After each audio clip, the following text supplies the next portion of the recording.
Factory of 244.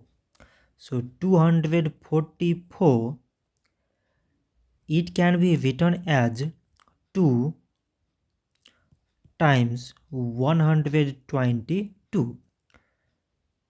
2 times 122 means 244. 122, it can be written as 2 times 61. 2 times 61 means 122. So now we select the prime numbers in all these numbers. So the prime numbers are 2, 2 and 61.